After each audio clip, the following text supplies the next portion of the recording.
それではそろそろお時間になりましたので、シンポジウムを始めさせていただきます。今日は数多くの皆様、全体ではほぼオンラインとこちら合わせて400名近くの皆様にご来場あるいはオンラインでご参加いただけましたことを、主催者側も講演者も大変嬉しく思っております。では最初にまず上智大学理事長のアガスティン・サリ先生よりご挨拶をいただきたいと思います。先生、よろしくお願いいたします。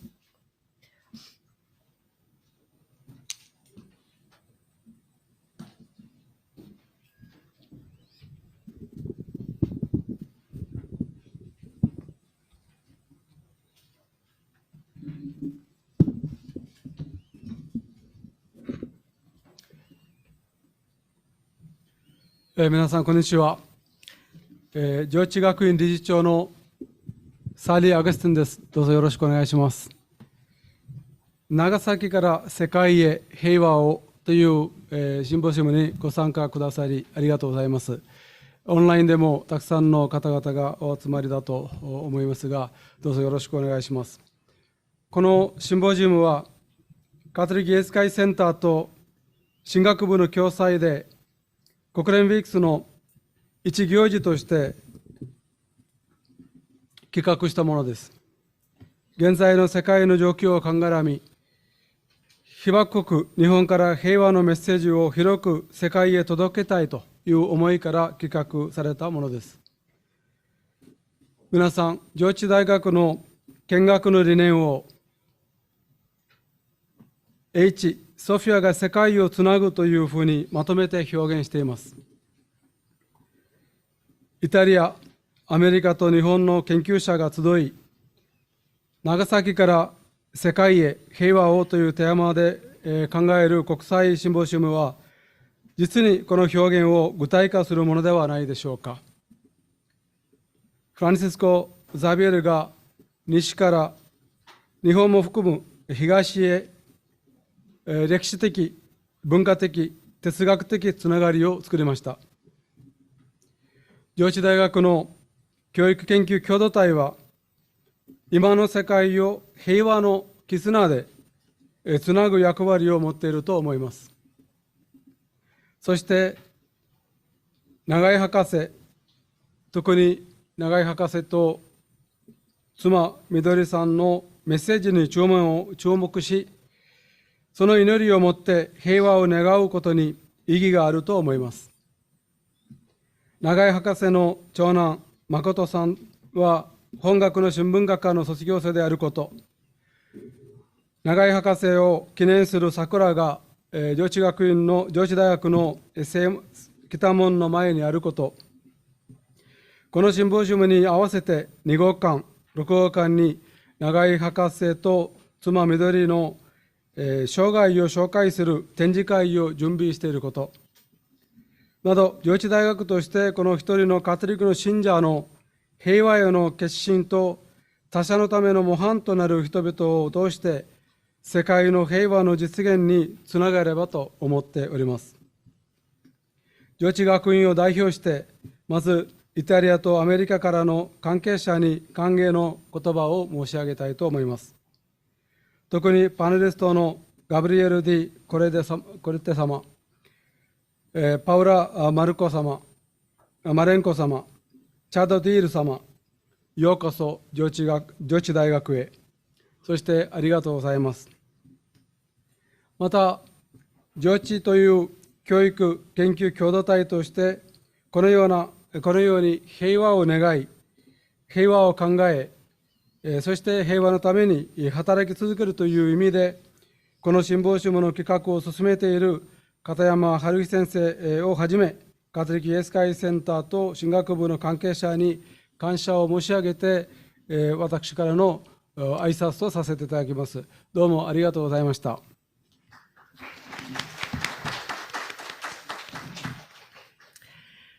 それでは次にバチカン大使のレオ・ボッカルディ司教様がわざわざ今日お越しいただいております。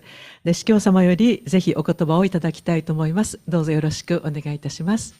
モンセニョル・ボッカルディ、s'il vous plaît. Merci.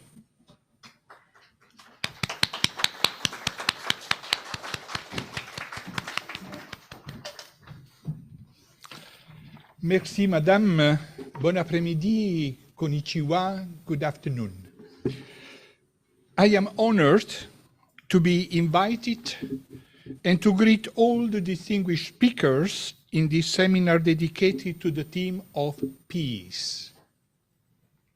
A subject very dear to the whole world and all humanity, and in particular to the Holy See, to the Vatican. The wars we are witnessing in various parts of the world in these days remind us how fragile peace is and how urgent is the responsibility to educate ourselves in peace and to fight for peace. In 1978, the UN General Assembly in New York adopted Resolution 33/73 on preparing societies for peace. And Article 1st of that resolution states, every nation and every human being, irrespective of considerations of race, conscience, language, or sex, has the inherent right to live in peace. Yes, peace is a human right. Just 60 years ago, on April 1163, Pope John XXIII wrote a beautiful encyclical dedicated to peace, Pacem in Terris. Pacem in Terris was the first encyclical that a pope addressed to all men of good will, not only to the Catholics and to the Christians, to all the people of good will, insisting that the responsibility for setting conditions for peace does not just belong to the great and powerful leaders of the world, but it belongs to each and every one of us. The Pope explains in this encyclical that the conflicts should not be resolved by recourse of arms, but rather by negotiations. He further emphasized the importance of respect for human rights and that every man has the right to live, to bodily integrity, and to the means which are suitable for the proper development of life. Pacem in Terris was more than an encyclical letter. It was an event, an historical event. The encyclical was the first and only papal encyclical published in entirety in the New York Times, you imagine. And the Washington Post said, Pacem in Terris is not just the voice of an old priest, not just that of an ancient church, it is the voice of the conscience of the world. In this context, this seminar will present also the testimony and witness of Dr. Takashi Nagai and his wife Midori. His life of prayer, sacrifice, and the service earned him the affectionate title of Saint of Urakami. Japan, you know better than me, is the land of martyrs. But holiness of Japanese Christians is not limited to the 15th and 16th centuries. Holiness exists even today. All friends of Takashi Nagai and his wife Midori and I am one of them.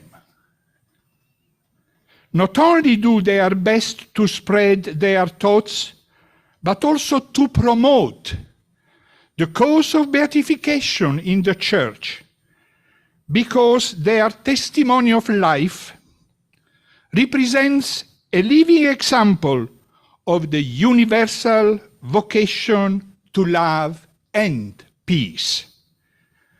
Even in a desert, flowers can be born. And even in the infernal disaster caused by the atomic bomb that destroyed the cities of Hiroshima and Nagasaki, saints can be born. I think these two witnesses, victims and believers, have a message of peace for us all. And I want to remember the beautiful words of Dr. Nagai. Men and women of the world, never again plan war. With this atomic bomb, war can only mean suicide for human race. From this atomic waste, the people of Nagasaki confront the world and cry out, "No more war." Let us follow the commandments of love and work together. The people of Nagasaki prostrate themselves before God and pray, "Grant that Nagasaki may be the last atomic wilderness in the history of the world." Thank you very much.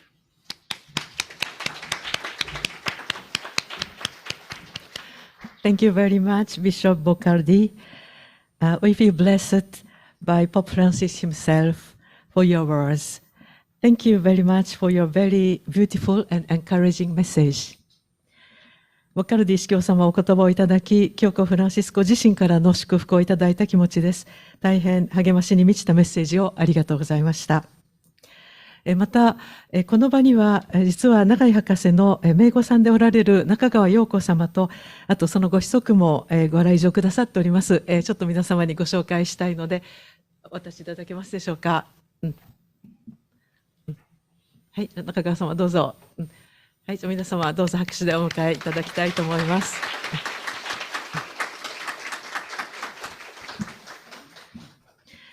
はい、では、早速シンポジウムに入りますが、最初に予定されておりました私のプレゼンテーションは、実はパウラ・マレンコさんが非常に素晴らしいプレゼンテーションをしてくださいますので、カットされました。決して片山がサボっているわけではございませんのでご了承ください。はい、では、パウラ・マレンコさんよろしくお願いいたします。Alors, Paula, merci de votre présentation.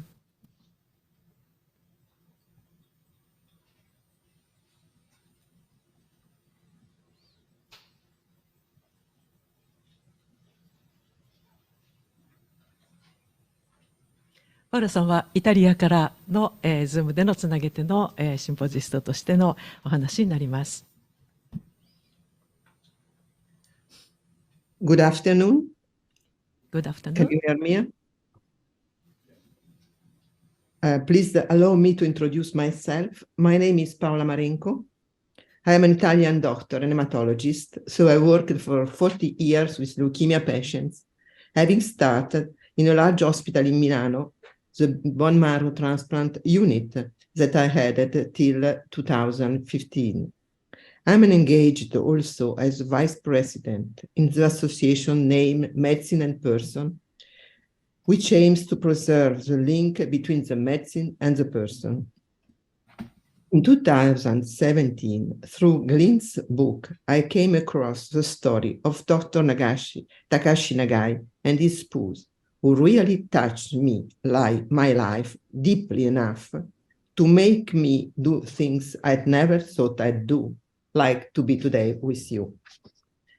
So thank you for this invitation to share with you my friendship with Dr. Nagai.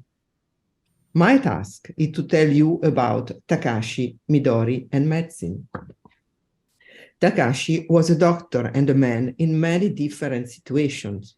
We could say a doctor and a man for all seasons, but we are fortunate because Takashi is a man united in his experience of life, and one of the most fascinating experiences is meeting a man who is the same in his life and in his profession. This is also my wish for each of you. For this reason, Nagai allows us to look to the path of his accomplished life, but also at his profession, changed by continuous search for the truth in every field, life as well as science. In fact, I guess that could happen because he was a man who has never avoided deeply looking at himself and at reality, considered as a signature of mystery, since he asked substantial questions and considered answers from wherever they came. Like everyone, he was educated in the cultural context of his family, which is Japanese Shinto. His father was a country doctor, and his mother used to help him in taking care of patients. So at home, Takashi has always seen his parents taking care of people, and his sick father, in the end of his life, even visited his patients lying in a bed. However, he was born in a very particular time in the history of Japan, 50 years after Japan has opened its border to modern Western nations, fully in the time of the myth of progress. Therefore, this student, who is very sensitive, sporty, lover of poets and painters, became in high school and in medical school atheist and materialist, as himself wrote. I easily let myself be convinced that man is nothing but matter. And as a materialist, medicine is regarded as the ability to restore a broken human body. So it just required seriousness and competence. However, reason, which is the specificity of man, has an enormous importance for him. And the true use of reason allows very soon Takashi to recognize that knowledge that not only comes from mathematical demonstration, because there is also knowledge of the gaze, so important in medicine and of the art. God, or whatever name you want to give him, gives every man, together with the DNA, personal talents, culture, and family context, also freedom to use. Many crossroads in everyone's life require a decision and can completely change our life. Takashi had in his life many crossroads to face, and often when his projects were overturned. The first crossroads was the gaze of his dying mother. He wrote, "That last look from my mother completely changed my materialist outlook on life. My eyes, for the first time, opened to the spiritual world. And later, the living man is certainly made of flesh and blood, but with something else in addition. The human being is a special creature." After reading Pascal, he decided to verify the Christian option of this scientist. And so he moved to those Christians living in Murakami who till then had irritated him, and asked for hospitality to the Moriyama family. Here, day after day, seeing how Christians live, he discovered the true story of Christians in Japan, and he moved from prejudices to knowledge. He graduated, but he got a serious illness, meningitis, which left him deaf in 1 ear. So he had to abandon his internal medicine project. His recurring cry for something that lasts forever returns. And at the same time, he estimates this experience of severe illness precious for his job as a doctor, as he wrote. A doctor who has not experienced the disease cannot understand the patient heart and cannot devote himself to him with all his heart. So his next crossroad is to accept to work with Professor Suetsugo, the radiologist who had just come back with the first X-ray machine from Germany and was isolated and opposed. Takashi reluctantly accepts, but soon he becomes enthusiastic about his work and a researcher for the atom. He soon realizes he has found a true master, and not only for radiology, this new and so useful medical science, but also for human relation. Facing very soon medicine-related social problems, he asked himself, isn't it the vocation of a doctor not only to cure diseases, but also to help people? So he engaged in healthcare organization, always asking, what is the concrete contribution that I, as a specialist radiologist, can give? So he started to organize tuberculosis prevention and screening, keeping, like every genius, clinic, research, and training together. In this year, he has some other important crossroads to face.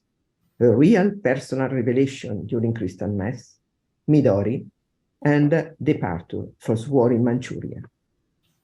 The life of Murakami is Christian, and experience of being loved allows his profession to change.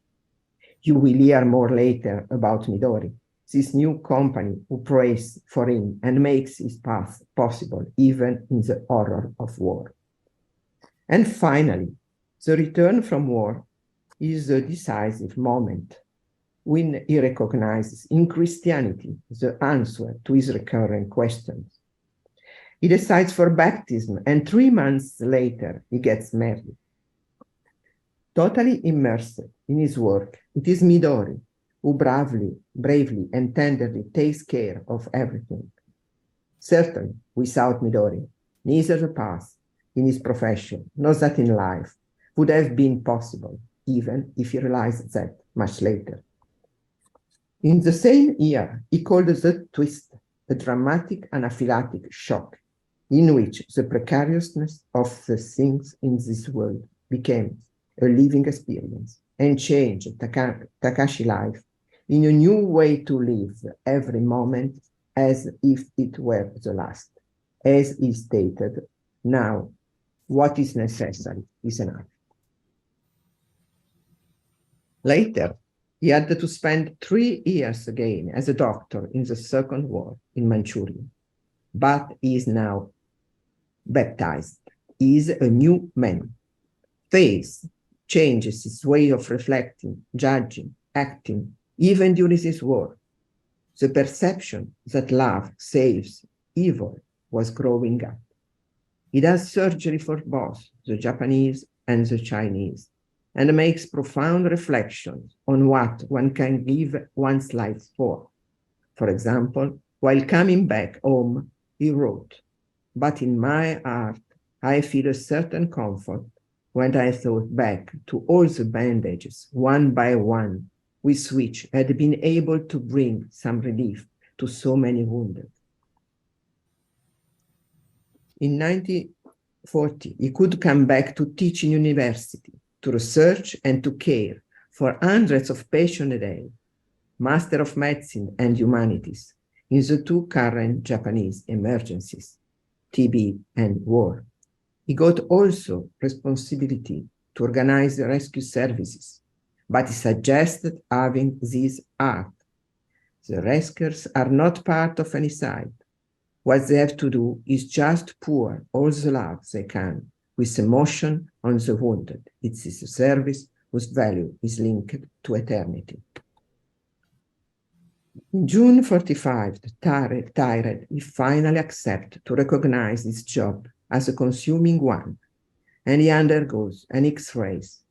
And in between, he realizes the patient anxiety while waiting for life-changing X-ray result. His diagnosis is leukemia, caused by X-rays overdose. Grieved by the prognosis of 2-3 years before leaving his children orphans, is once again comforted by Midori, who helps him to face this as a part of their life loved by God. August 45, wounded yet is a doctor in atomic bomb tragedy. For 3 days, till arrival of army doctor from other cities, he coordinates possible relief effort. Finally, he went home and found the charred remains of Midori. He reached his children and mother-in-law to the mountain, where he set up a camp for survivors, and there he begins to know and take care of the new atomic disease with passion until he can walk around to help sick people. But his most important crossroad is taken when he recognizes 3 days after atomic bomb that everything around he has before spent his life for is now just ash. But there is something in man made for what does not die, and a good that everyone can do that defeats evil. He chooses to stay close to that which cannot die, to advance on the road walked by Midori. That was why he came to stay in the desert of Urakami, starting a new poor life in a hut against the wall of his destroyed house, and inviting everyone to stay and to live on the minimum, giving the rest to rebuild the school, the church, and the hospital. This choice 3 years later is taken to extreme consequences when, sick and lying on his tatami, he moved to stay in the Nyokodo, to deepen himself, his self-knowledge and truth, thinking that the change of himself would give him the meaning of life, and poverty of spirit would allow him to see reality and poetry. There, he writes 20 books. He teaches life to his children and gives hope to all those who seek him. Now he is the doctor of arts. To get peace and to offer peace, what is not pacifism, but hard work against one's selfishness, taking him to happiness, a point of arrival, as he wrote. It's a conquest of recent times. His bright face could be much better than an antidepressant drug, and people came from everywhere to see him and find hope to restart. Profession come from pro-fakery. I speak up in front of what idea of man I have. And we need to clarify that one cannot be a doctor without professing a meaning of life and death, joy and suffering. Anyway, each of our professional actions will reveal it. To be a doctor, we have to share with our patient questions and answers, because every demand of cure is also a demand for salvation. Takashi himself, talking to his children, gave us a summary of what it is like to be a doctor.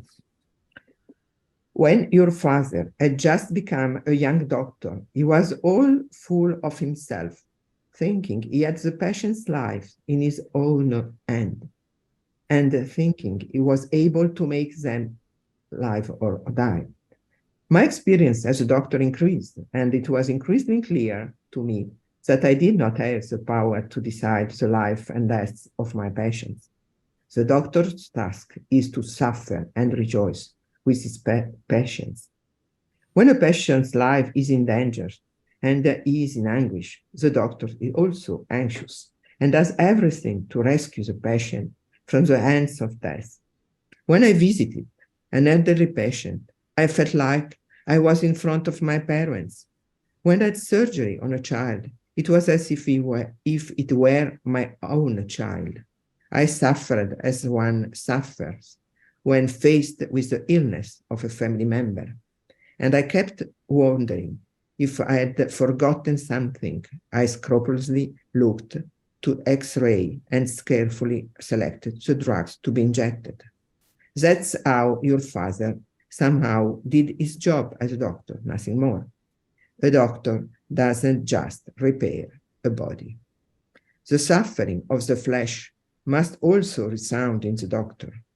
When I understood that, caring for the sick turned into prayer.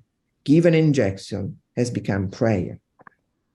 And the entire Nagasaki, well recognized when he died, they are losing the man who made hope possible and rebuilt their persons and their town. Only a man who fulfilled his life and his professional vocation can speak of his own death in this way. Try to imagine if one fine day you receive an invitation that you have been waiting for a long time from someone you have been waiting for so long to meet, to spend a long time close to talk. How much would your joy to be that day? That is God's invitation. And it is with this joy in my heart that I waited. I know how good and beautiful God is and how tenderly He takes care of me. And 70 years after, Takashi and Midori Nagai are continuing their testimony, moving our lives and our hearts toward peace, like at the Rimini exhibition or in this Sanctuary of Peace in Italy, where there are the same 8 panels on Takashi's life as you can now see in your Sophia University. Moreover, Takashi is restoring courage also to doctors after the pandemic shock. In 1951, a cross was brought from Nagasaki to the Catholic Medical Association in Rome to thank them for the statue of Saint Mary that sent to Dr. Nagai. I don't think it's a coincidence that this cross has been recently exhibited in some Italian medical meetings when the professional life of Dr. Nagai is presented in order to give new courage after the pandemic shock. So thank you to the Japanese people for this great man.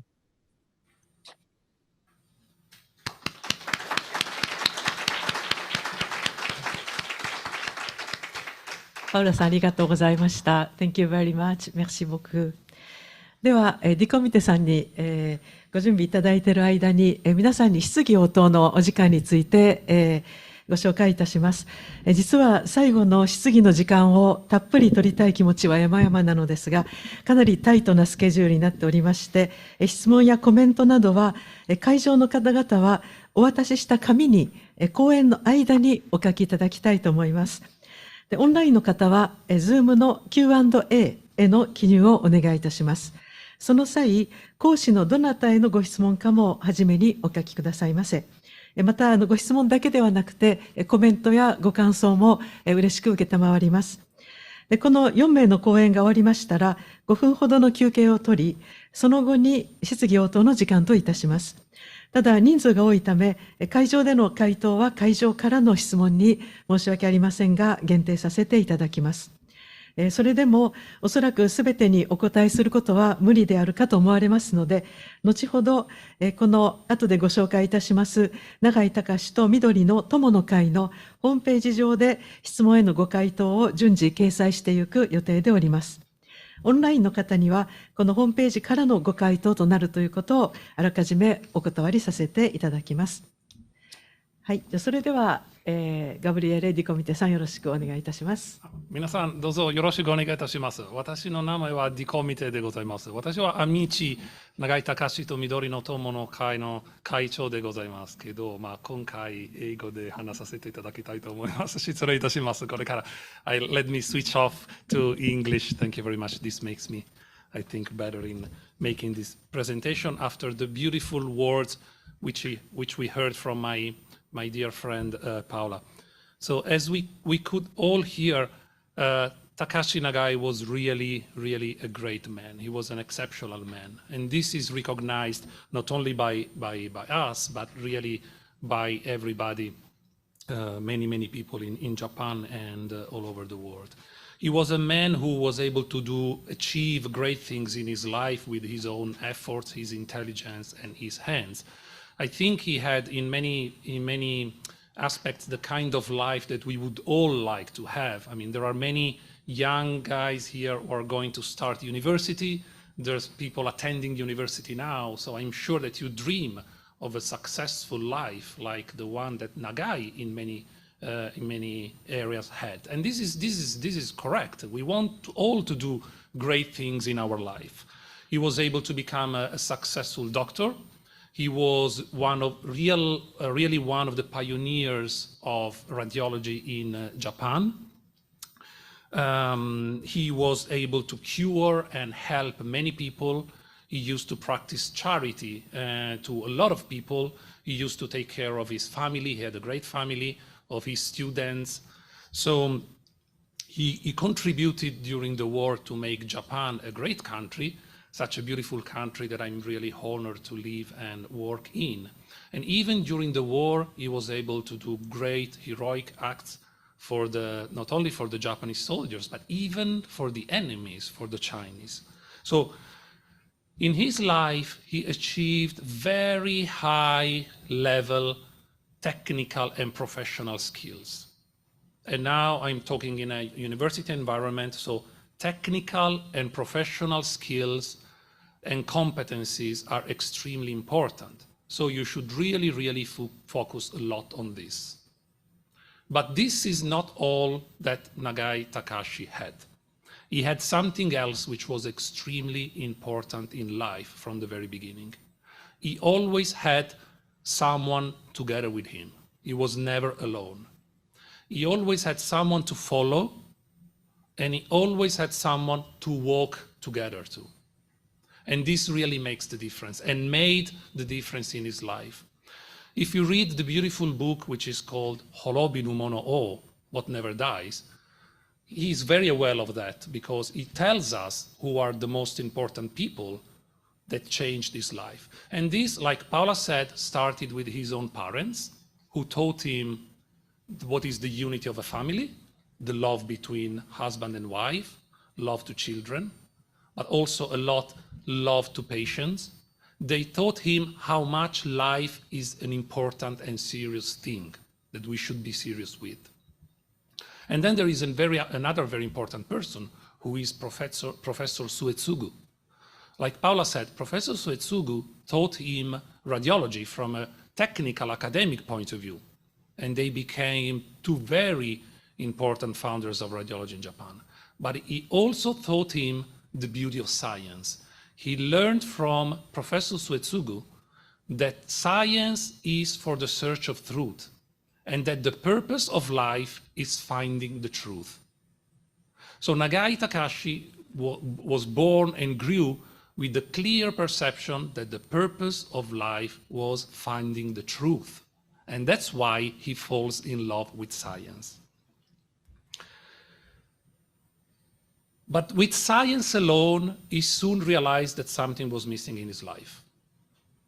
He soon realized that science is true, but truth is not just science. Because at a certain point of his life, he understood something was missing, and then he met other people. He went to Nagasaki to increase his technical and professional competencies, and he met the Christians of Urakami, which, you know, is the northern part of Nagasaki, which was inhabited by Christians. And he was very much impressed by the Christians in Urakami, because he could see there that these guys were real friends. What does that mean? These people were really sharing life together, to walk together to the meaning of life, to the truth of life. They were helping each other to find the real purpose of life. And there was another thing which was impressive to him in Urakami. People used to spend a lot of time in charity, in helping each other. So for the first time, he saw something which was really impressive to him. Truth and love for Christians are strictly connected.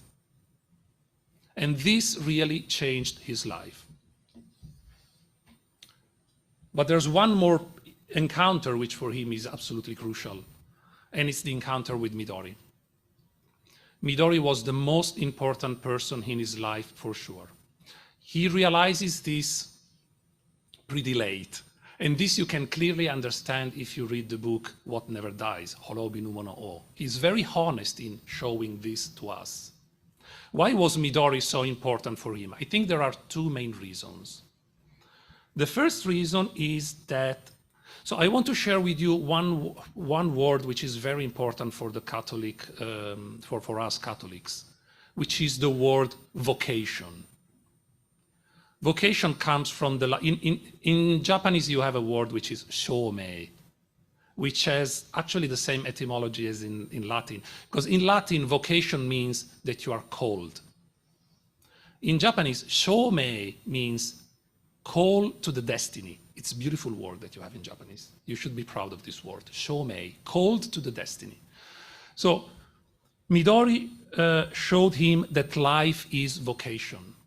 Life, think of your own life. Life calls us to something. When I say life, for us Christians, that's God. But even if you're not Christian, you can realize that life calls you to something. Each of us has his own vocation. Each of us has his own life. We are all called to the same point, which is truth, but through very different journeys. There are not two people in this world. There are not two people in the entire history of the world who have the same life, who had exactly the same vocation. Different journeys to get to the same point, which is truth. So we have our own very specific journey, vocation, but we are not alone. There is another concept which is very important. Vocational company. Shoumei tekina kyodotai. We are not called alone, we are called together. There are some people in our life which life chooses for us to walk together very closely. This is what husband and wife are. But also this is what the most important friends are in life. There is one episode in the life of Takashi and Midori which I want to say, which I love a lot. So Midori was a very silent person. She was always present, but in a very silent way. One day they were at home, Takashi and Midori, and there was a professor, a friend of Takashi was a professor from university who was visiting. Takashi and his colleague, Nakamura sensei, they were talking about science. And Midori was very silently aside, listening to them and just doing homeworks. And then this guy says, I'm doing experiments on the asexual reproduction of animals. So he was trying to make animals have asexual reproduction, like plants, on their own. Without a partner, he was able to have a frog reproduce on its own. And then he turned to Midori-san and said, lady, maybe one day we will not need a husband anymore to have children. It's very interesting because nowadays we have reached that point. Technology allows us to have children in all the way that your fantasy can imagine. We don't need to be married anymore. Midori, who was very silent, was not able to stay silent. And then she said, oh, but come on. The purpose of marriage is not just to have children. This is beautiful. This is how Takashi and Midori used to be, how a wife and husband. They knew that the purpose of their marriage was to be company to the destiny, walk together to the destiny, help each other to find the real meaning of life, truth. So this is the first reason why Midori is so important for Takashi. It was the company, that life that God had chosen for him to walk to truth. There is a second reason why I think Midori is so important, and it's because Midori had very clear in her mind what that purpose was, what that meaning was, and she always showed that to Takashi. Even though Takashi probably realized a bit late, she always showed him what the real purpose of life is. She knew exactly why she was living, why she was rejoicing, why she was sad, why she was working, why she was caring of the family, and why she would die. We heard from Paola how many great things Takashi Nagai did. But at a certain point, he realizes that he was hoping his happiness from those things. But those things were destined to become ash. Midori instead had always very clear in mind that everything that she was doing was for a different purpose. What we do is important, is crucial. We should put all our efforts in what we do. But the purpose is not that thing, because it's going to become ash. It's a bigger reason why we do everything. And this is very clear when Takashi is diagnosed with leukemia. He's very scared. He's very scared because he realizes that he's going to lose everything. He's going to die.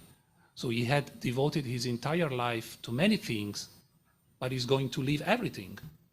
And then he goes to Midori and tells to Midori about leukemia and that he's going to die in 2 to 3 years. And then Midori, let me read the words. Midori hugged their children tightly and stood still and listened to Takashi saying about the diagnosis of leukemia. After Takashi had finished talking, she stood there, still, for a few moments, after which she got up, went to the little altar, lit a candle, and facing the crucifix began to pray. Takashi looked at her helplessly. His wife's back trembled in the candlelight as she was praying. It looked to him like something deeply sacred. She bowed her head, finished praying, then went to sit opposite to Takashi and smiling said, "Whether we live or die, it is for the glory of God." That's the first moment when Takashi realizes who his wife was. He had been doing a lot of great things. He had become a very famous professor, known everywhere, but he had not got to that level of awareness of the real purpose of life like Midori. The point is not what you do, it's why you do. Only for the glory of God. After 1 month, the atomic bomb explodes. 1 month. Takashi loses definitely everything. Only ashes remain, even only ashes of Midori. And then he finally understands that everything that he has to do is just for the glory of God, like Midori had always done. What does the glory of God mean? That everybody can know him, that everybody can recognize and embrace him in his life. Because this is what we need in life. Everything that we live is very crucial and important if it helps us to get there. And this is my best wish to all of you, especially to the students, that you can meet in your life people who help you in this journey, people who teach you the way, and friends who help you keep your eyes on the real destination. And let me say one last final comment.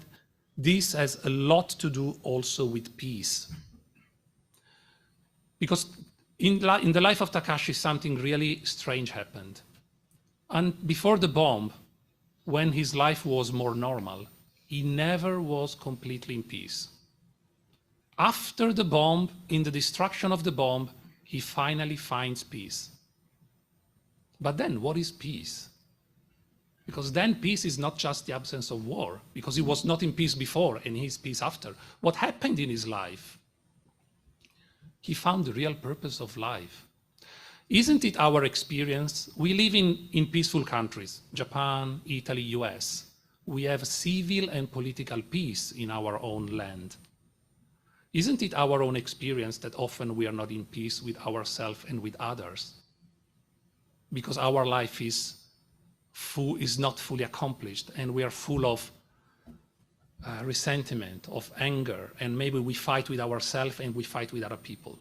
The huge wars among countries have the same root as the small fights between people. It's because life is not fulfilled. And that's why we try to fight with other people to steal something, which in the end is just ash. So this is the experience of Nagai. The moment he learns from Midori what is the real purpose of life, his heart is full of the eternal joy and meaning and truth, which is peace. If we don't start from this, peace will not be possible. And Nagai says, it's not sophisticated conferences and ideas that create true peace, but the simple power of love. Thank you.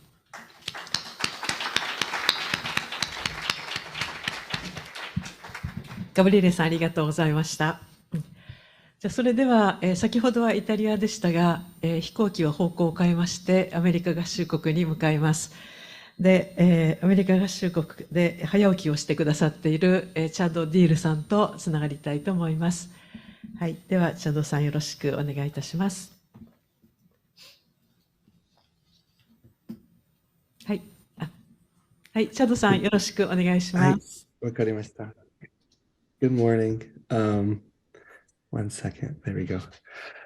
Good afternoon there. Good morning here. I would like to express my sincere gratitude to Sophia University, the organizers of and workers at today's symposium, my fellow co-panelists, and of course, all of you in attendance in person and online for the opportunity to share my research on Nagai Takashi with you all today. I might be speaking a little gently because my family is sleeping very, very close. I begin with a photograph taken by the US Marines in early 1946. They called the Urakami district the Valley of Death because of its level of destruction, the presence of rotting corpses still under the rubble, and the persistent radiation, which made even the Marines fall sick with radiation illness. I share this photograph to allow you to get a visual idea of the devastation from which Nagasaki had to rebuild. In the interest of full disclosure, I am not Catholic, nor am I religious, to be honest. Normally, I would never start a presentation by declaring that. However, I feel that it is important to underscore that fact when I speak about Nagai Takashi, which might become clear during my talk.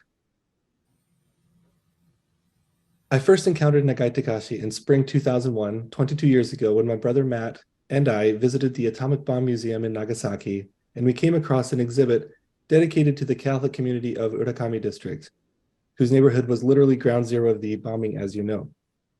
In that exhibit was this photograph and a description of Nagai and his post-war work, writing about the city's atomic experience.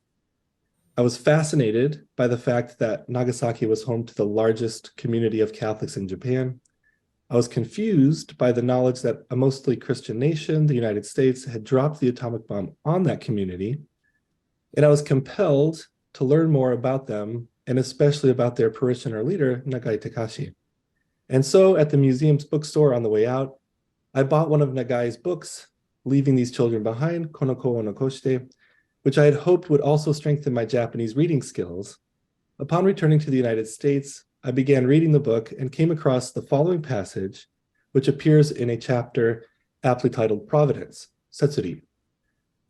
Amid his description of hundreds of dead schoolgirls whose corpses lined a riverbed, Nagai wrote, "The Lord giveth and the Lord taketh away. Let us always praise the name of the Lord. Those of us left living who saw the dead thought that the atomic bomb was not divine punishment at all, but that it was no different from the expression of some profound plan of divine providence.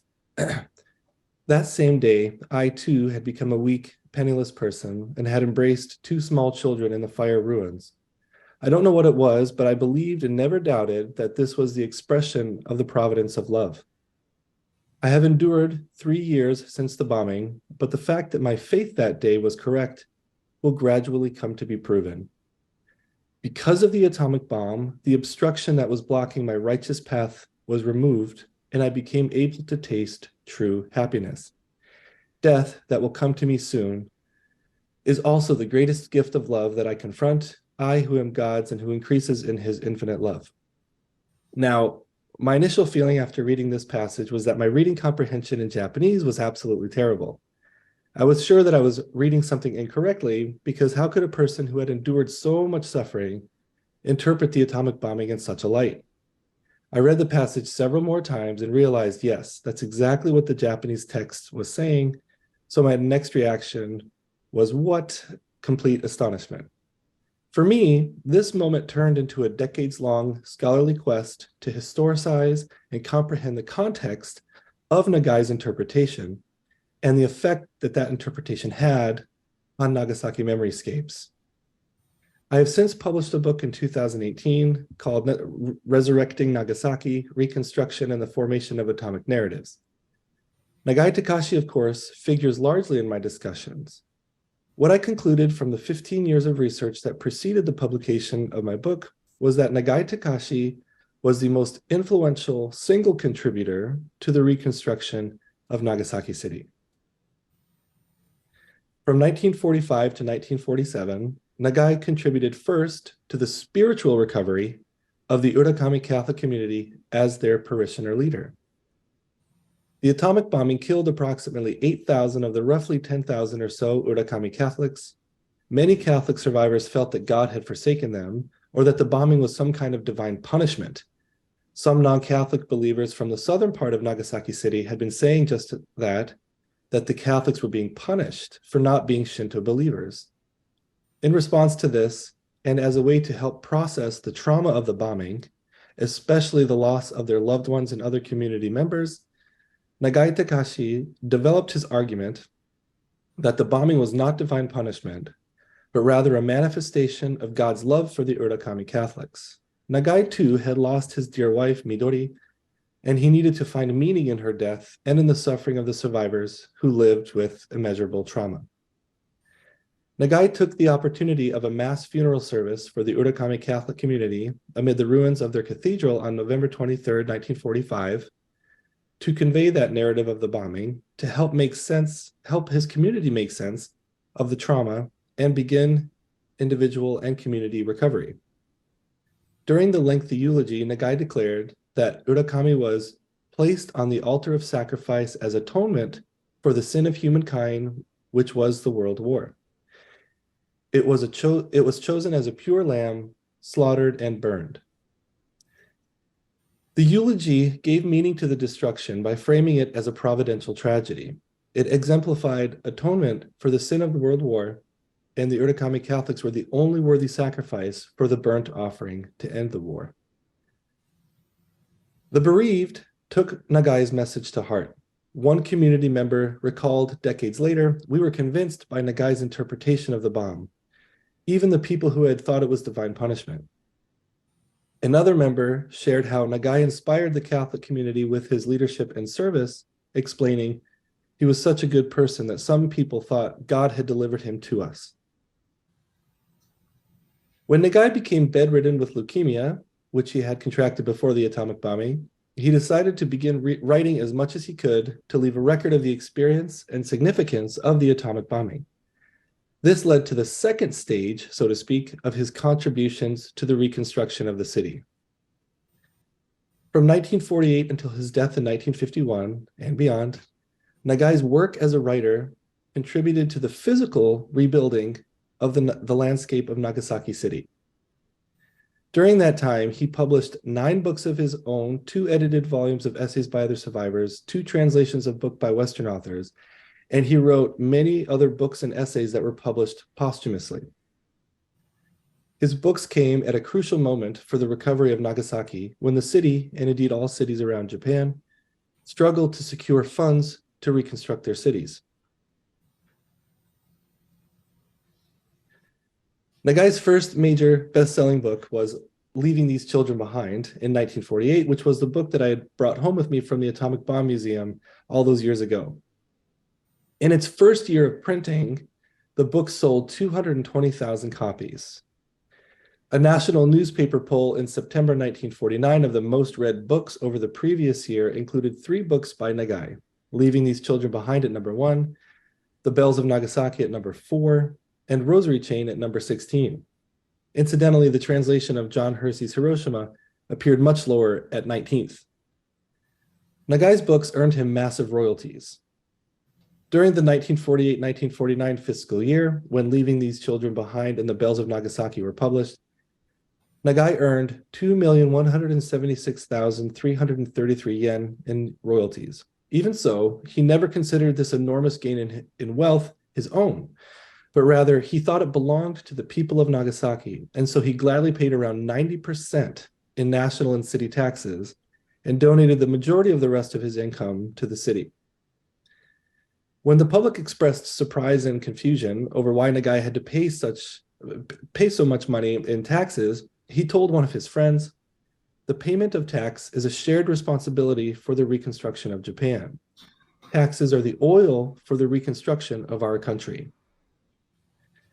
The popularity of Nagai's books also helped bring national attention to the special case of Nagasaki as an atomic bomb city, resulting in additional funds. In 1949, Nagasaki jumped to the top of the list along with Hiroshima for the National Reconstruction Funds. Until then, Nagasaki had been 31st on a list of 41 cities slated to receive those funds. Hiroshima had already sat pretty highly at 6th. In response to the resulting National Reconstruction Law in 1949, Nagai decided to donate the rest of his royalties after tax to the Nagasaki International Cultural City Construction Fund to improve the infrastructure of Nagasaki City. He believed that donating to this fund directly would help the entire city, including Urakami, to rise all at once. When a friend asked Nagai why he didn't put away more money for his children, he responded, "We must raise the general level of the area. If everyone improves, then my children will also improve. The revitalization of Urakami and the reconstruction of Nagasaki are our serious responsibilities." In other words, for Nagai, writing books was his way of working to lay a foundation for the future of all of the children of Nagasaki. When I received feedback on the earliest draft of my book on Nagasaki, one of my mentors said or criticized that my chapters about Nagai read like an official hagiography, as though I revered him like a saint. I found her comment fair, but also strange because, as I mentioned before, I'm not Catholic nor religious. So why did my chapters come across as overly hagiographic, as she put it? At any rate, I wanted my book to be as objective as possible, so I revised, rewrote, and edited down the chapters on Nagai. But even so, after so many revisions, his presence in the post-war history of Nagasaki's reconstruction, as I tell it in my book, remains so prominent that it might still strike some readers as overly hagiographic. Yes, Nagai was a great person, but even he would say that we must avoid overly hagiographic discussions of his life. He was a human being, and although his contributions to reconstruction and revival were great, like Gabriel has already discussed about Nagai and Midori, he didn't do it himself. He saw everyone as equal and everyone as a community working together for the reconstruction of the city.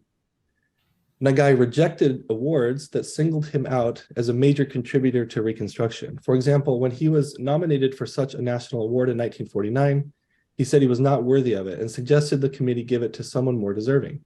He still received it. Nagai was indeed a humble person, and he himself rejected overly hagiographic references to his life and work.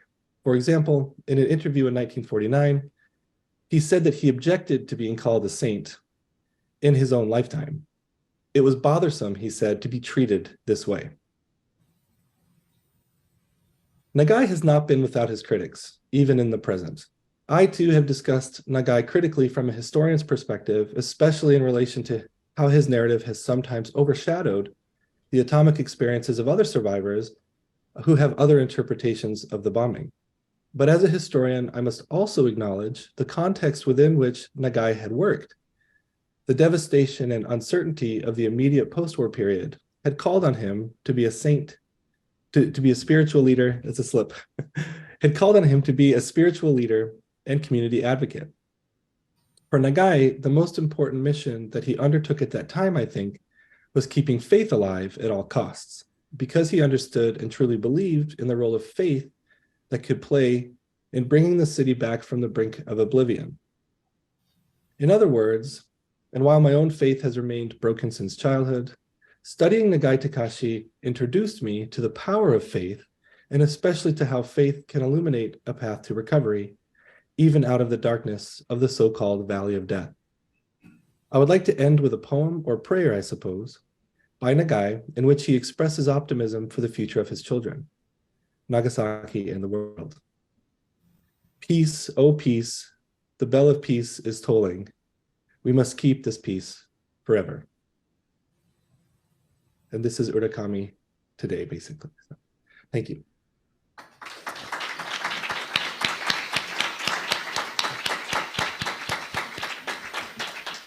佐藤さん、どうもありがとうございました。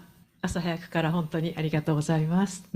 では、最後に私がお話しすることにいたします。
そうですね。はい。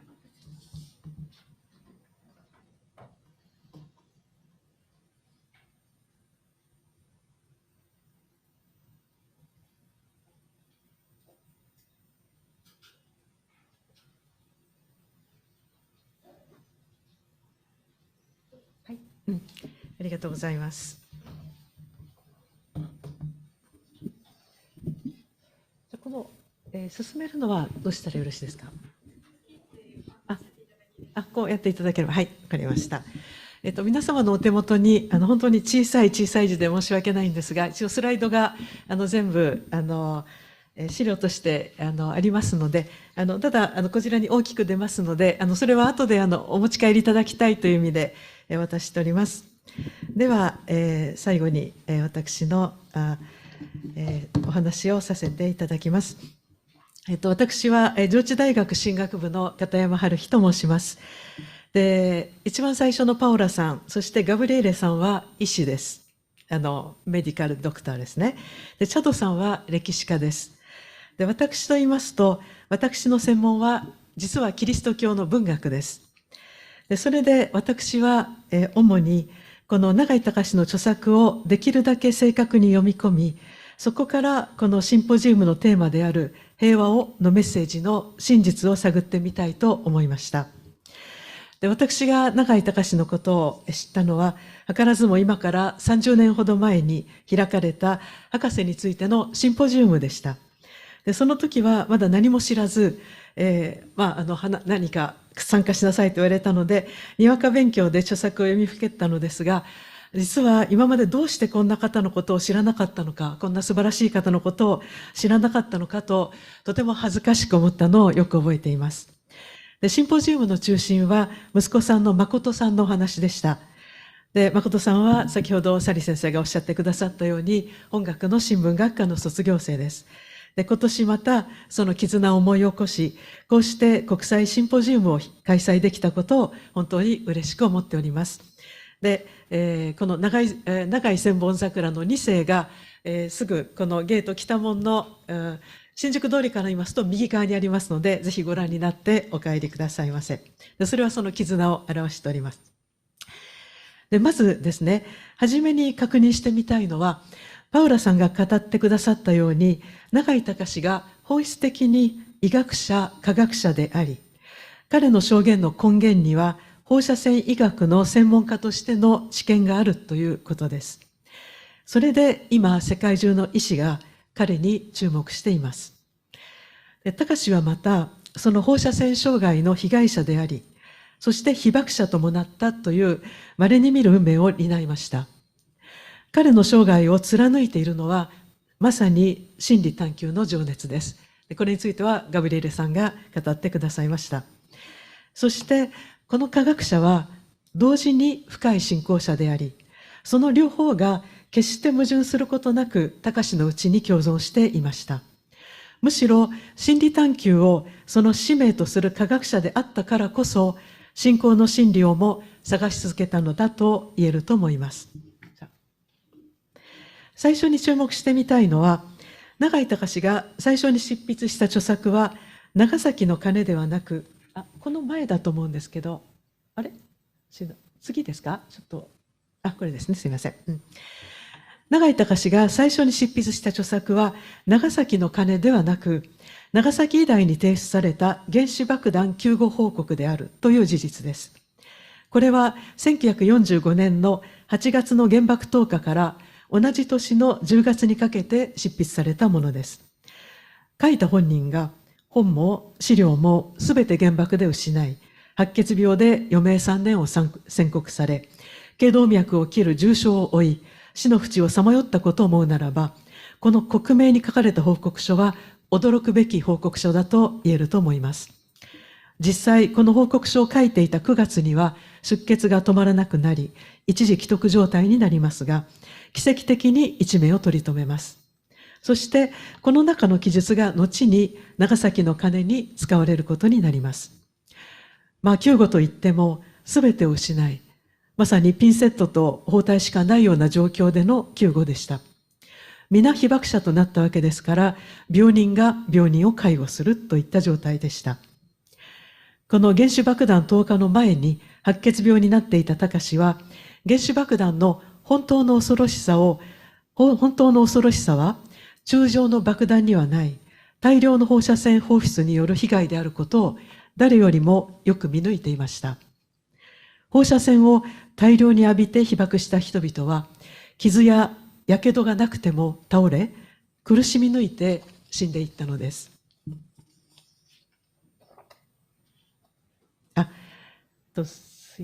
で、その次ですね。はい、ありがとうございます。これがこの原子爆弾救護報告の内容です。その中で特に注目に値するのは第6章で、すでに隆が何もない状況の中でも、さまざまな治療法を工夫して、何とか患者たちを救おうと努力した跡が刻まれていることです。そして、反省と題された9章では、指導者の護道と書いてありますね。で、この護道として、当時、長崎県全体で救護法を指導していた自分です。この指導者というのは、その自分が原爆のことを全く想定しておらず、それゆえに人々を妻の緑をも含めて死に追いやったとして、その後悔の念を赤裸々に述べていることです。ただ、その当時どれだけの人が原爆を想定していたのかと考えると、隆の反省は自分を責めすぎているように思えてなりません。すいません。もうちょっと前に戻ってください。この前です。この一つ前です。はい、どうも。で、長崎の鐘は、この報告書をもとに書かれた永井隆の主書です。1946年に書き上げられたのですが、刊行してくれる出版社が見つからず、その出版は難航しました。ようやく出版されたのは3年後の1949年です。その間、この子を残して滅びぬものなどが次々に出版され、ベストセラーとなります。この困難な執筆状況を書いた随想の中で隆は、長崎の鐘を書くのを何度もやめようと思った理由を2つ挙げています。1つ目は、単純に体力が続きそうになかったからです。その頃隆は毎日38度の熱があり、心臓は弱り、体中にむくみのある状態でした。しかも寝たきりのため書くことは重労働だったのです。そしてもう一つの理由として隆は人間の心を挙げます。つまり書くことが辛すぎる内容であったということです。じゃあ先ほどのはいありがとうございます。では引用します。これは、この長崎の鐘由来という花咲く丘という本の中に入っております。このなぜ長崎の鐘を書いたかということを語っているエッセイです。観察した対象は私の友達である。私の愛する学生である。看護婦である。私の妻である。それが見るも無残な姿になって転がっていた情景を描き出すことが筆もおののかせずにできようか。こみ上げてくるものを奥歯で押さえ、書いたばかりの文字のインクを散らす涙に慌て、震える右手を左手で支えつつ、それでも私は書き続けていった。これほどまでにむごたらしい情景だから、そのまま描かねばならぬ。これほどまで生き残ったものを苛む苦しみだから、ありのまま述べねばならぬ。何が私たちをこんな涙と灰の谷に突き落としたかをはっきり告げねばならぬから、私は胸をかきむしりつつ書いた。これが戦争の真の姿だ。この嘆き、このもだえ、この痛みが戦争の本体なのだ。原始戦争はちっとも美しいものじゃない。面白いものじゃない。最もあっけない、最もむごかたらしい、最も徹底した完全破壊である。後に残るは灰と骨ばかり。この痛切な思いがこのような叫びとなっていきます。続きの引用です。戦争は愚かなことだ。戦争に勝ちも負けもない。あるのは滅びだけである。人間は戦争をするために生まれたのではなかった。戦争はこりごりだ。平和を、永久平和を。この叫びを私は広く伝えたかった。この叫びは耳新しいものではない。ここだけで叫ばれているものでもない。けれども、原始荒野から叫ばれるとき、それはことに強く人々の胸を打つのではあるまいか。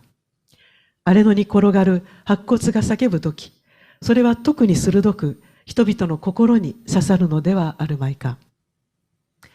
これが、隆が長崎の鐘を書いた理由でした。この救護報告と長崎の鐘由来の文章を踏まえて、長崎の鐘を再読したとき、永井隆が摂理と呼んだもののプロビデンスですね。先ほどディーさんがちょっと言われましたが、この摂理と呼んだものの真の対象と意味が明らかになるように思います。この問題を取り上げるのは、この言葉によって、隆は多くの批判を受けるのですが、その意味が必ずしも明らかでないまま批判されているように思われるからです。では、まずこの言葉を状況に当てはめて考えてみたいと思います。この言葉が登場するのは、原爆投下後、隆と復員してきた浦上の信者である一太郎さんの会話の中です。一太郎さんは戦争からようやく戻り、家族との再会を楽しみに浦上に戻ってきました。ところが、そこで彼を待ち受けていたのは、あまりにも過酷な光景でした。それに加えて、心ない噂が彼の心に刃を突き刺したのです。一太郎さんはこう叫びます。以下は、長崎の鐘の引用です。誰に会うてもこういうですたい。原子爆弾は天罰。殺された者は悪者だった。生き残った者は神様からの特別のお恵みをいただいたんだと。それじゃあ、私の家内と子供は悪者でしたか。これに対する隆の答えは、一太郎さんを驚かせます。さあね、私はまるで反対の思想を持っています。原子爆弾が浦上に落ちたのは大きな見せつりである。神の恵みである。浦上は神に感謝を捧げねばならぬ。この後、隆は浦上の信者たちのための合同の葬儀の場で弔辞を述べますが、その中でやはりこの浦上という地が選ばれたのだと語ります。この下の部分ですね。隆は250年間の迫害を耐え忍び、苦難に耐えてキリスト教信仰を守り続けた地であるからこそ、浦上という地が戦争という人類の罪悪の償いのための犠牲となったと語りかけたのです。この文章を丹念に読んでいくと、隆が摂理と呼んだのは場所についてであり、原爆投下の事実が摂理なのではないということがまず理解できます。これはとても大切なポイントだと思います。それがこの摂理に、神の摂理によって爆弾がこの地点にもたらされたという表現です。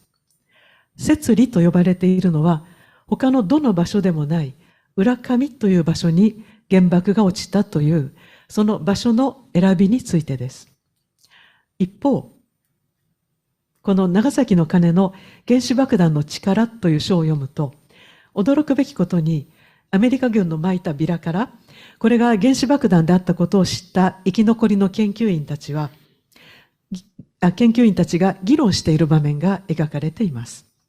彼らは誰がこれを完成したのか、どうやって作ったのか、どのくらいのエネルギーが出るのかなどについて驚くべきことにけんけんがくがくと議論しているのです。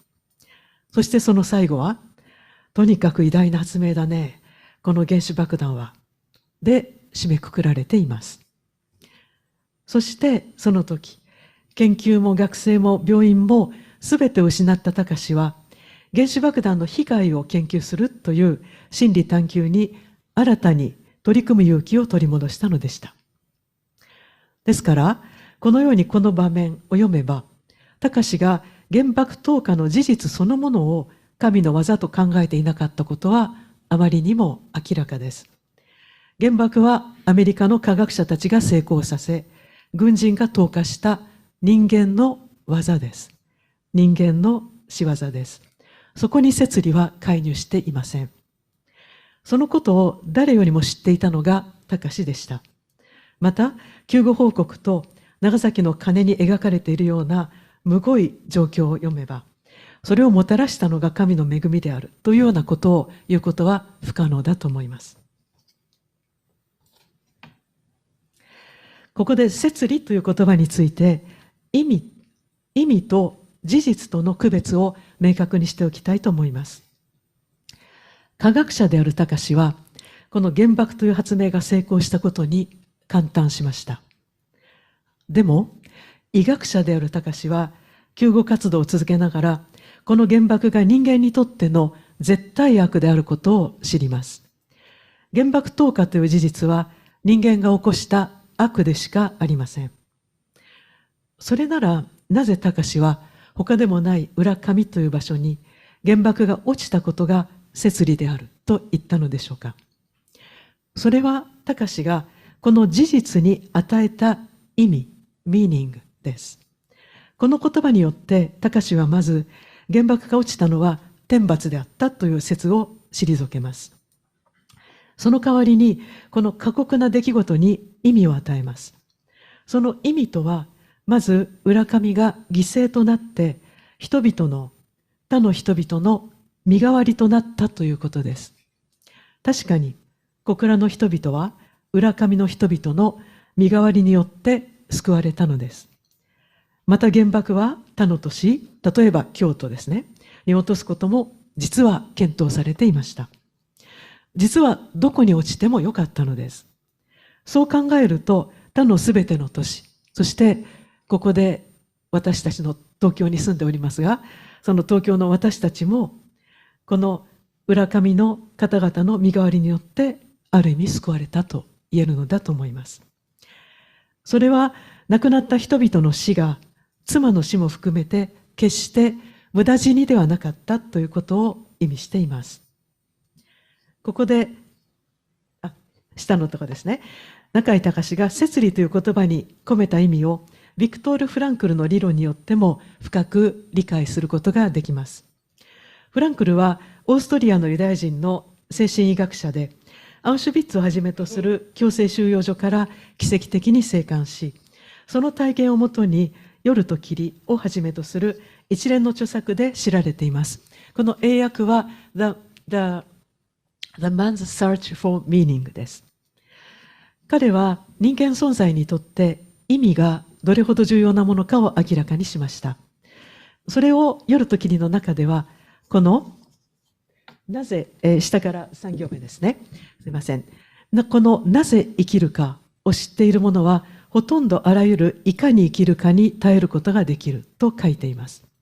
Why、なぜを知っている者はいかに苦しい How にも耐えることができるという意味です。そして収容所において、この意味がまさに生死を分けたことを語ります。夜と霧の後半でフランクルが収容所の仲間たちに意味について語る場面があります。引用いたします。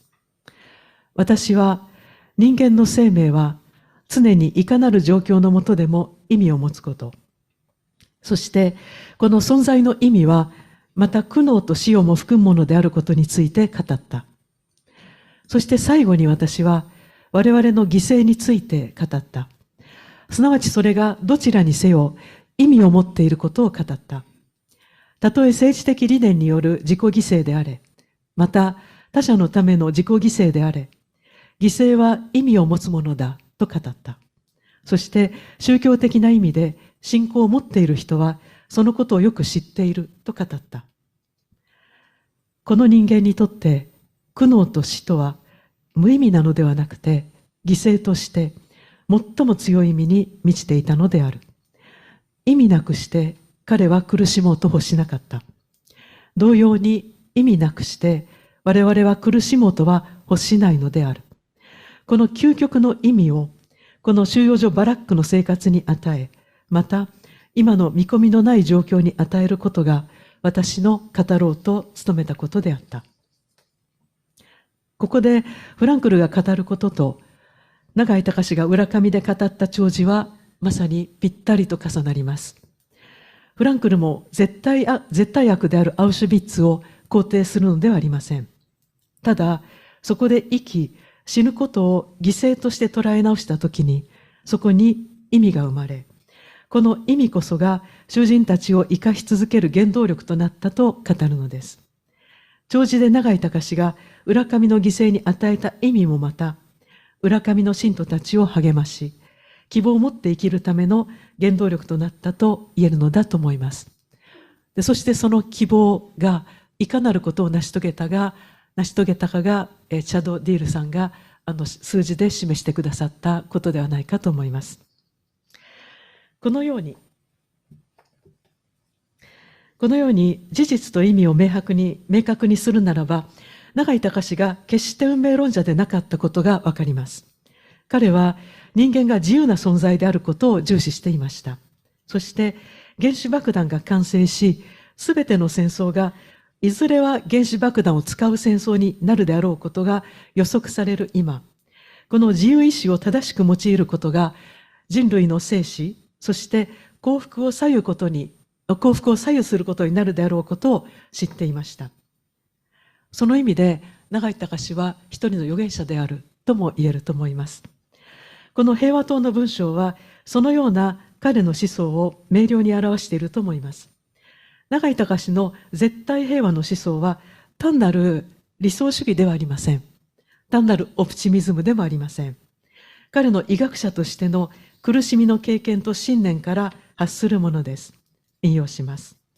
これは平和党という作品の中からの引用です。とにかく原子力を兵器として使うようになったからには、もう戦争を起こさぬがよい。戦争は人間がやり出す大騒ぎである。やるかやらぬかは人間が決めるのだ。現代人の多くは運命予定論の虜になっていて、人類世界は予定された道筋を通っていくものと思い込んでいる。人間は霊魂を持っている。霊魂は知恵と自由意志を備えている。だから人間は自分の意志の通り自由に方針を定めることができる。歴史は人間によって作られたのである。歴史が人間を引きずり押し流すのではない。平和を守るために現代人はまず自分の意志の自由を取り返さねばならぬ。永井隆は科学者であり信仰者でもありましたが、同時に人の子の親でした。ですからすべての親が子供の幸せを願うように、彼もすべての子供たちの将来とその幸せを願い続けたのでした。それが彼の平和の祈りです。引用します。原子爆弾を使う戦争はもうやめてほしいと私たちは祈っている。もう一度原子爆弾が私たちの上で避けたら恐ろしいからやめてほしいと祈るのでは真の祈りにならない。原子爆弾がもう一度どこかで避けて、またもたくさんの子供たちを殺すことは神を悲しませる。だからやめてほしいと祈るのである。隆が1000枚書いて配った平和をの色紙は呼びかけです。この平和をのをがその呼びかけを表していると思います。あなたも平和を望みませんか？あなたも平和を作りませんか？あなたも平和を祈りませんか？という呼びかけです。ただ、今の世界の現実を考えると、私たちは皆一種の無力感に襲われることが多いと思います。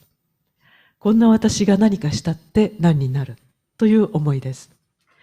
そんな時に思い起こしたいのが、このユーモラスな豚さんです。右側の絵ですね。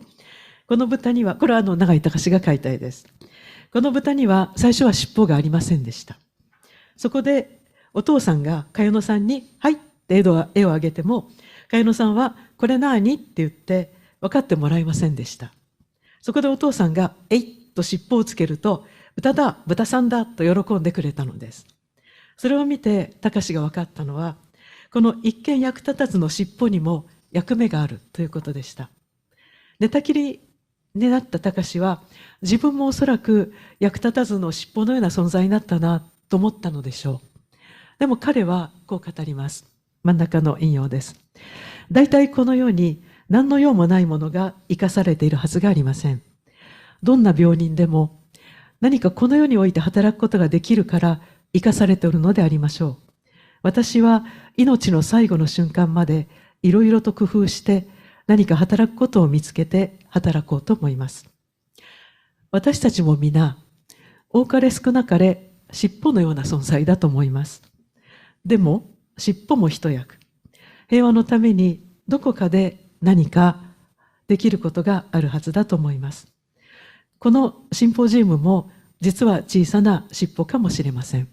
とすると尻尾ジウムとなりますが、この尻尾ジウムを通して永井隆と緑のメッセージが伝わり、それが少しずつうねりとなって広がっていくことにより、核兵器と核兵器を決して許さない、決して作らない、その世界を作り上げる人々が増えていくのなら、尻尾も一役と言えるのではないでしょうか。今、永井隆と緑の友の会、アミチと言いますが、これは活発に隆と緑を列腹列勢、つまり聖人と認めてもらうための活動をしています。チャドさんが語ったように、実は誰よりもまず隆自身が自分を聖人扱いされることを嫌っていました。ただ自分が聖人だと思っていた聖人は一人もいません。で、聖人とは同時に欠点のない人でも過ちを犯さなかった人でもありません。聖パウロとかですね、聖アゴスティヌスとかご覧ください。で、この活動が目指しているのは、彼らを褒めたたえて表彰してほしいからではありません。この活動を通して多くの人が彼らのメッセージを知り、世界平和を共に築くことができるようになるのが一番の目的です。同時に、隆と緑は深い霊性の持ち主です。信仰者がこの夫婦から学ぶことは実に多いのです。隆はこの絵に見られるように、実はユーモアたっぷりの非常に愉快な人でした。今、世界中で隆と緑の言葉と人生は多くの人に希望や慰め、励ましを与えていると思います。ではちょっとガブリエレさんに代わってこのアミチのご紹介をお願いします。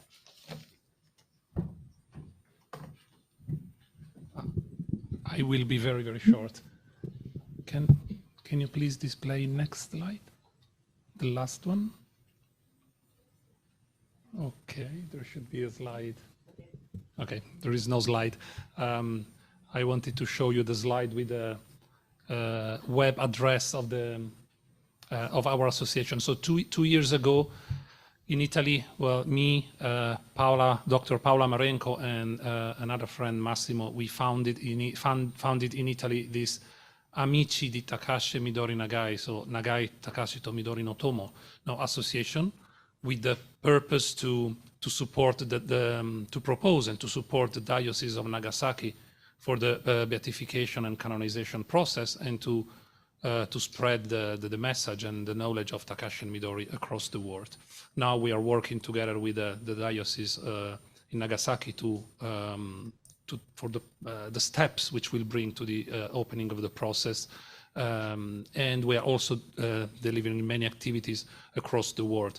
There are now around 700 people who are very closely, let's say, following and supporting our association from all the continents, but there are many thousands of people that are reaching to us and that are somehow part of our story. So what I can tell you is that there's many thousands of people across the globe. We are translating the books by Nagai into several languages until now, starting from Italian, but going to Spanish and English, and now other languages will follow. And we are doing many events like this. So I would really like to thank all of you, and especially the Sofia University, for hosting us for this event, especially here in Japan, which is the country of Takashi and Midori, which we are really doing this to try to serve the church in Japan and the church all over the world. So thank you very much. And please visit our website,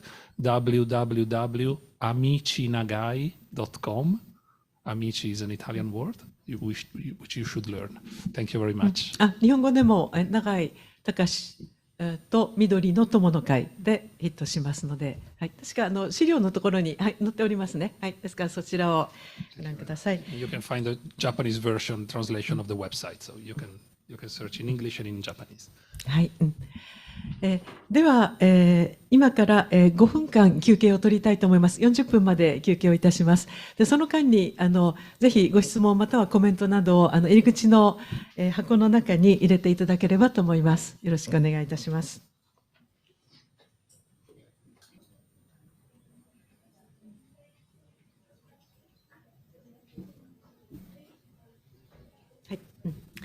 はい、それでは、質疑の時間に入らせていただきます。すいません、すべての質問にお答えすることができないのですが、まず最初に質問ではなくて、とても感動的な感想をいただきましたので、それをご紹介するところから始めていきたいと思います。ちょっと長いんですが、読ませていただきます。4人のパネリストの方のお話を伺っていて、胸に熱いものがこみ上げてきました。と言いますのも、私の母は横堂の隣で育ちました。というこのコメントなんですね。で、私たちも小さい時から親戚から永井博士や茅野さんのなどのことをたくさん聞いて育ったからです。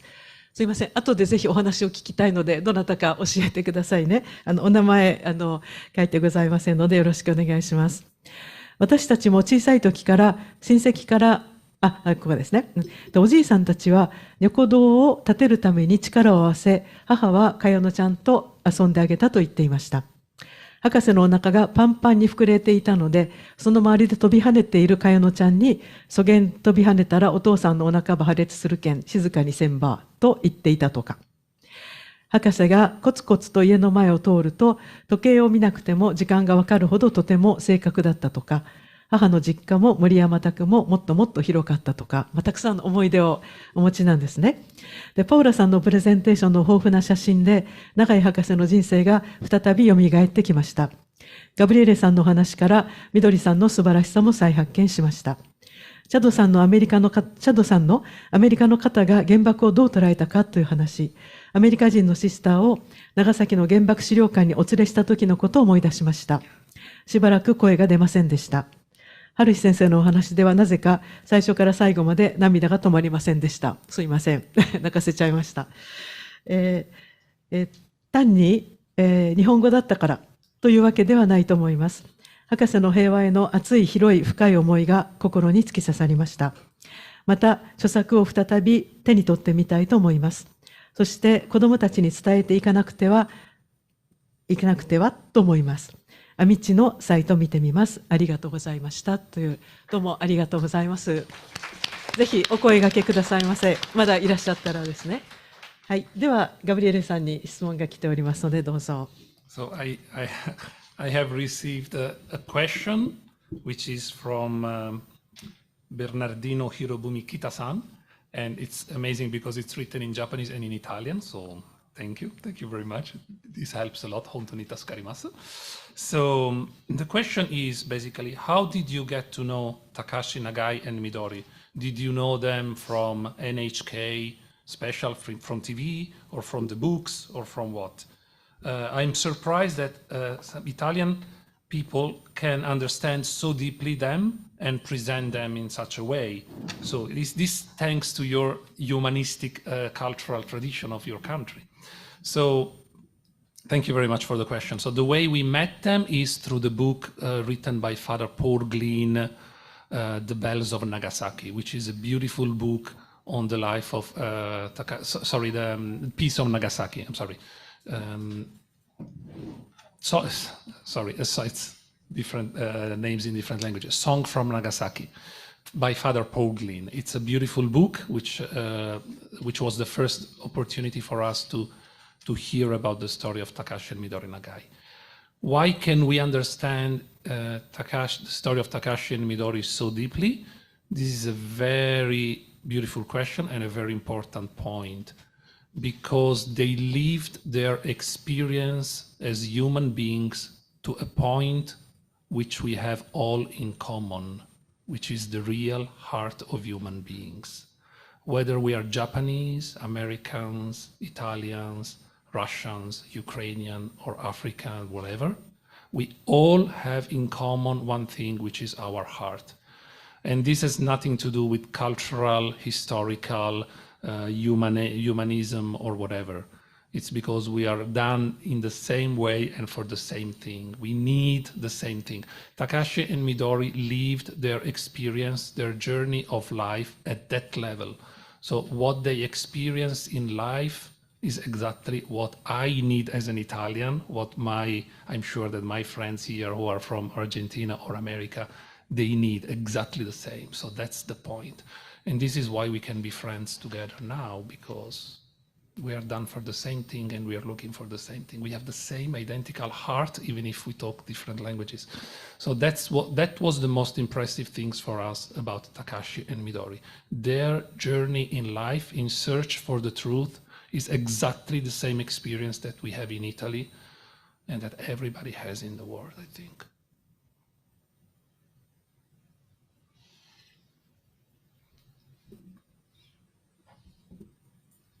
Okay. 今もう一つの、質問ではなくて、やはりとても深いコメントをいただきましたので、こちらも皆様と、共有したいと思います。読ませていただきます。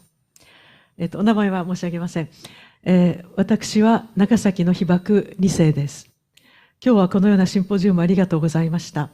一般人にも開かれていることを感謝いたします。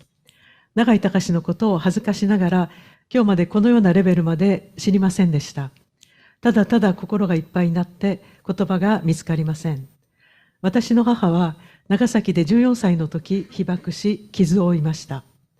27年前、がんで亡くなりましたが、浦上のクリスチャンの家庭で育ち、苦難を乗り越え、私たち子供5人を育ててくれました。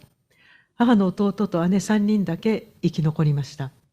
母の父は大工として働いていた盲学校の屋根の上で、下の弟と一番上の母の姉の3人は原爆で亡くなりました。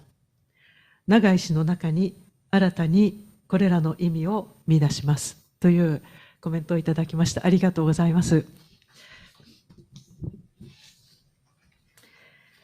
はい。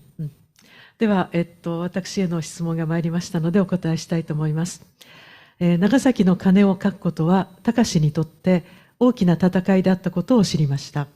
では、彼を突き動かし、支えたものは何であったのでしょうか。そして我々に、隆はどのように生きてほしいと語っているのでしょうというご質問ですね。で、まず、この長崎の鐘というのは、本当に出版に苦労した本なんですね。3年間ですね。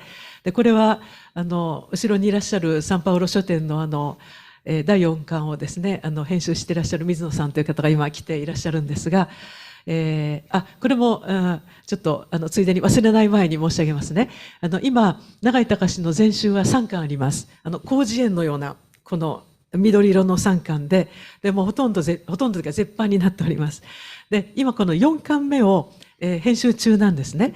で、この4巻というのはフルカラーになる予定で、永井隆というのは、本当にマルチタレントの人で、絵も素晴らしく上手なんですね。で、たくさん絵を描いていて、あと実は4コマ漫画まで描いています。なかなか可愛いこうちゃんという子供の漫画なんですけど、すごくいい漫画です。で、それも描いていて、で、あと書もたくさんあります。平和王もが有名ですけど、書もたくさんあり、そして手紙を本当にたくさん書いた人なんですね。ほとんど何千通来たかわからないと思うんですけれども、全部返事を書くんですね。で、私なんかもちょっとしたあれにもサボっている、もうダメ人間なので恥ずかしいんですが、で、寝たきりの方がこうやって、一つの、なんていうんですか、一階の市民が書いた手紙に全部書いてる、すごいと思うんですけど、それらがですね、全部載った本が今準備中なのですが、で、この4巻はですね、フルカラーのため、大変に実はお高くなりそうなんですね。で、お高くなりそうなのですが、ただたくさんの人が買ってくださるということだとお安くなるんです。ですから、皆様の中で、これやっぱり買わなきゃなって思う方は、ぜひですね、買いますというこの意思表示をしていただくと、サンパウロ書店としてはとても助かると思います。はい。では、コマーシャルでした。で、そこでですね、この、永井隆の、それなんでその話を申し上げたかというとですね、この第4巻の中に、この長崎の鐘を出すために、本当に尽力してくださった式場龍三郎という、やっぱり医師がいるんですね。有名な方です。で、この式場医師と永井博士の間の、往復書簡ですね。で、これがその水野さんの解説とともに載ります。で、これは本当に素晴らしい、第一級の資料なんです。というのは、よく永井隆は、この摂理とか言っちゃってアメリカのことを全然糾弾しなかったから、この長崎の鐘が発売されたんだよねみたいに簡単に言われるんですけど、全くそういうことはなく、非常にその厳しい検閲の中で出版社も出してくれなかったんです。で、それを粘って、で、永井隆曰く、これが出るまで私は死ねないんだと言って書いた本です。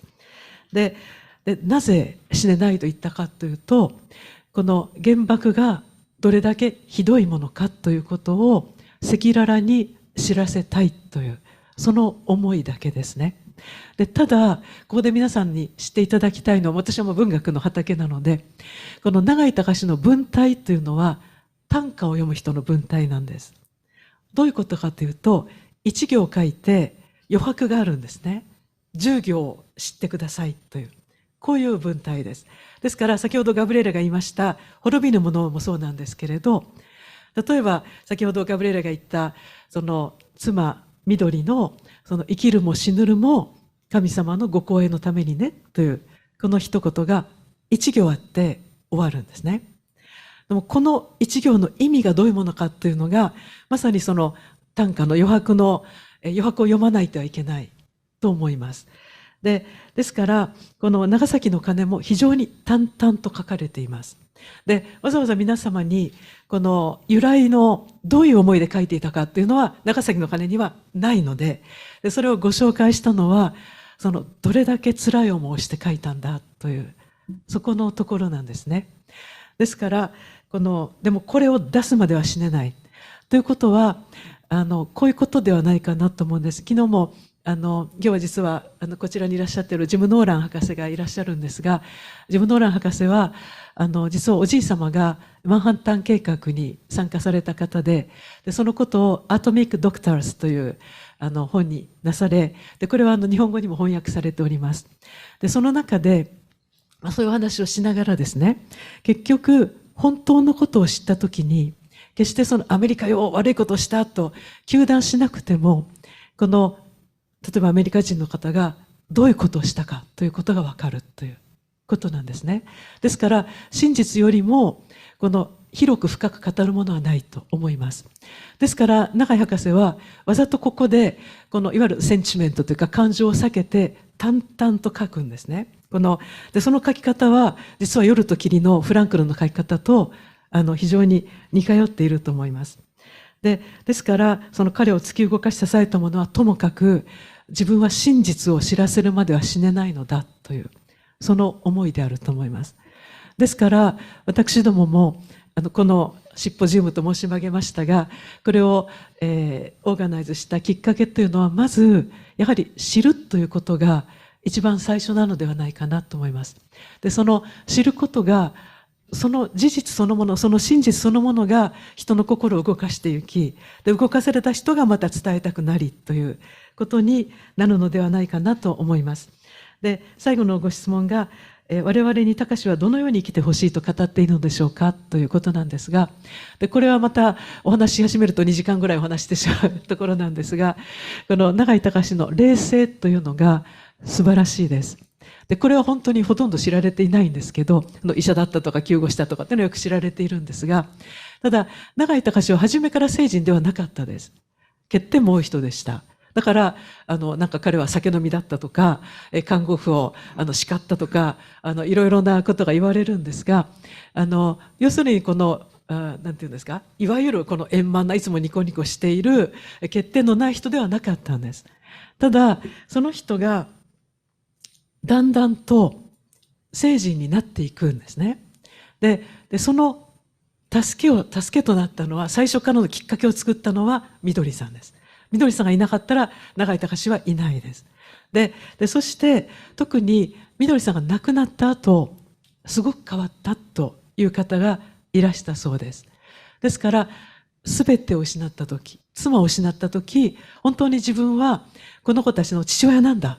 自分が育てなきゃいけないんだということを知ったときに、本当に父親の心というものが分かり、で、それによって神がお父さんであるなら、父であるなら、どれだけ私たちを愛しているのかという、その神理解にもつながっていくんですね。ですから、この永井隆という人が、欠点があったら、それはすごくいいと思います。で、これだけユーモアがあって、で、そして漫画まで描いていて、お父さんで仕事もしてという、こういう人が日本には聖人として欲しいと思います。だから準教祖だけではちょっと足りないと思うんですね。で、今の私たちに本当に訴えかけるものをたくさん持っています。ですからこのシンポジウムなので全てお伝えできないんですが、また何かのきっかけでいろいろお話したいと思いますし、私もこのテーマですと、YouTube で片山春日永井隆と入れていただくと、私のした講演がアップしてありますので、そちらももし興味のある方はご覧になっていただければと思います。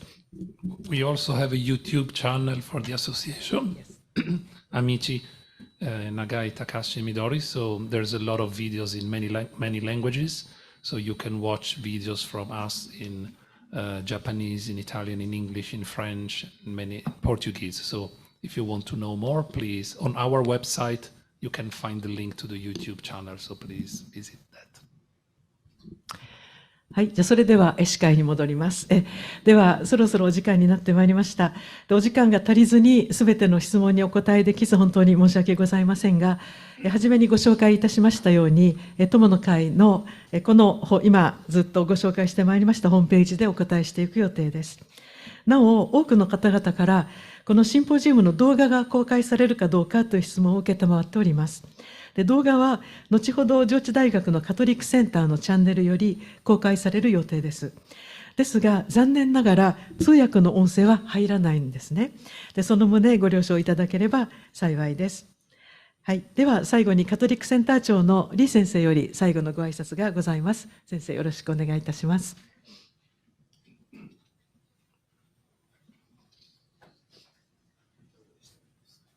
こちらで。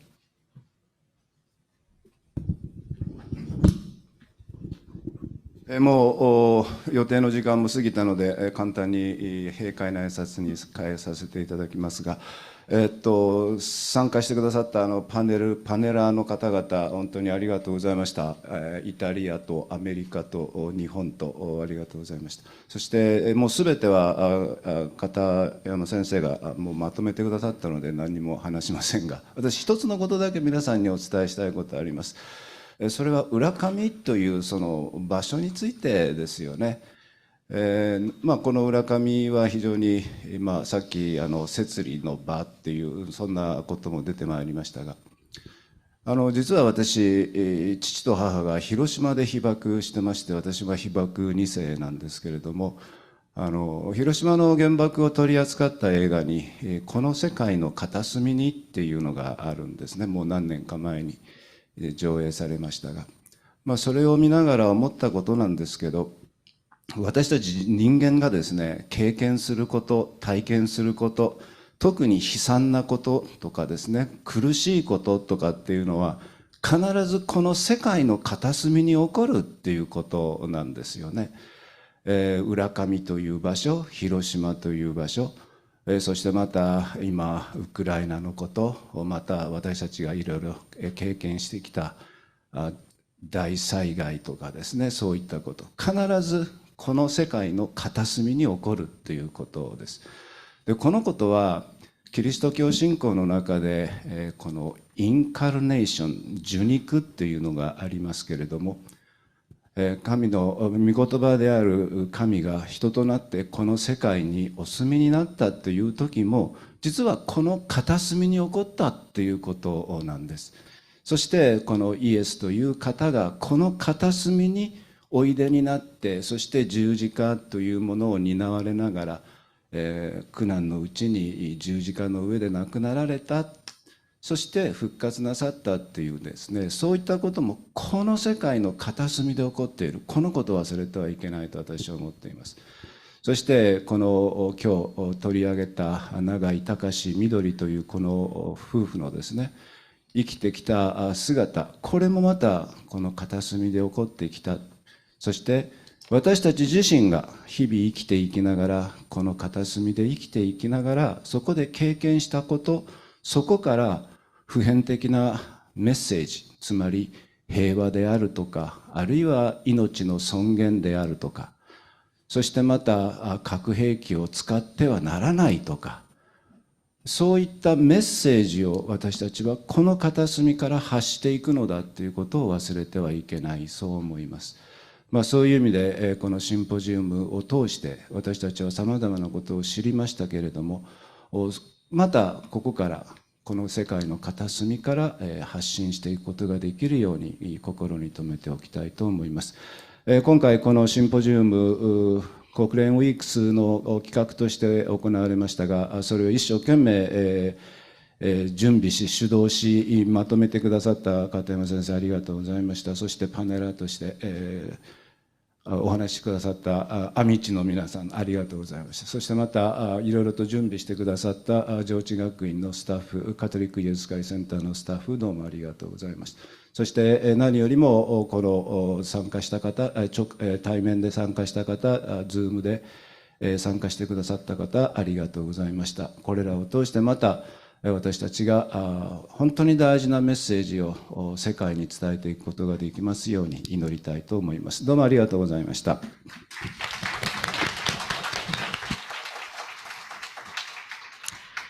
では今日は皆様お忙しい中をこのシンポジウムにお運びいただき本当にありがとうございました。また Zoom で参加いただいた方々にも心から感謝申し上げます。またまだご覧になっておられない方はこの2号館の1階にパネル展示がございますし、6号館ソフィアタワーですねの1階にも展示がございますので、どうぞご覧ください。またパンフレットやパネル展示の英訳もございますので、入り口にございますので、どうぞご自由にお持ちになってください。2号館のパネル展示は約3週間、6号館の展示は9月まで多少入れ替えをしながら続きますので、どうぞその期間にお立ち寄りの場合はご覧になってください。またこの場を借りましてご協力いただいた長崎永井隆記念館の永井徳三郎様、そしてサンパウロ社の編集担当水野様には特別な感謝を申し上げたいと思います。そして国連ウィークスの皆様、カトリックセンターの皆様、本当にありがとうございました。皆様とご一緒に永井隆緑の平和をのメッセージを知り、平和への思いを新たにするひとときを持てましたことを大変嬉しく思っております。また何かの機会に皆様にお会いできることを心待ちにしております。今日は本当にありがとうございました。